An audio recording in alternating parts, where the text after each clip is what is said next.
Deux types de dunes dessinent le littoral du Pas-de-Calais, les dunes flamandes et les dunes picardes. C'est l'exposition au vent dominant provenant du sud-ouest qui en détermine les caractéristiques. Sont dites flamandes les dunes situées au nord du Grinet avec un cordon dunaire étroit, tandis que les dunes au sud du Grinet sont de type picarde. Les dunes de la Slac en sont un magnifique exemple avec ces larges massifs dunaires poussés par le vent à l'intérieur des terres sur une distance totale de 3 km. Ainsi se succèdent 5 types de dunes correspondant chacun à 5 biotopes. Tout d'abord, la dune embryonnaire constituée de bois flottés et de coquillages rejetés par la mer est recouverte du sable transporté par le vent. Juste derrière commence la dune blanche avec sa dizaine de mètres de hauteur. Ici, le sable est maître et la végétation s'adapte. L'Oya a su trouver sa place dans ce milieu hostile. Et l'Oya, en fait, est une plante extrêmement intéressante puisqu'elle va permettre justement de stabiliser, de fixer les dunes et d'éviter justement le transport de ces sables vers les habitations. Et cette fixation intervient tout simplement grâce au système racinaire très développé. Il va proposer des racines très profondes. Plus le sable va recouvrir cette plante, plus l'Oya va être stimulé et poussé pour aller chercher la lumière. Et en plus de cette racine, il va y avoir des radicelles et un rhizome.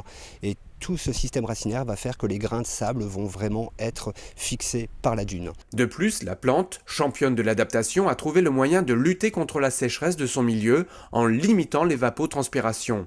La feuille respire par de petits orifices appelés stomates. Chez l'Oya, ils sont répartis uniquement sur la surface interne. Par temps de pluie, la feuille s'ouvre et respire. Par temps sec, elle s'enroule sur elle-même, ce qui limite les échanges gazeux et la déperdition d'eau consécutive.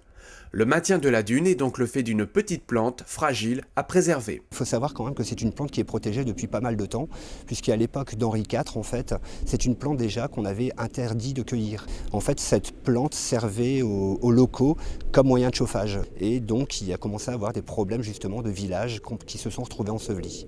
Poursuivons notre exploration. Après la dune blanche, nous aboutissons sur une prairie dunaire, à l'abri des vents et à la végétation rase, la dune grise. Deux types de plantes colonisent l'espace, de petites touffes d'herbe appelées lèche de mer et la mousse tortula. De couleur marron, elle a la particularité de reverdir à la moindre pluie. Cet espace, particulièrement rare en Europe, est très apprécié des lapins. Enfonçons-nous un peu plus loin dans les terres. On va retrouver aussi ce qu'on appelle des dunes arbustives, où là, l'un des arbustes principaux est l'argousier. Et l'argousier qui va proposer des baies qui sont très intéressantes, notamment pour certains passereaux. En mourant, les argousiers et les autres arbustes vont amener de la matière organique dans le sol et préparer petit à petit une terre beaucoup plus riche qui permettra justement l'accueil de la dune boisée, qu'on va trouver vraiment très loin à l'arrière du littoral. Là. L'action du vent va creuser des dépressions dans les dunes boisées, qui en s'accentuant vont atteindre la nappe dunaire.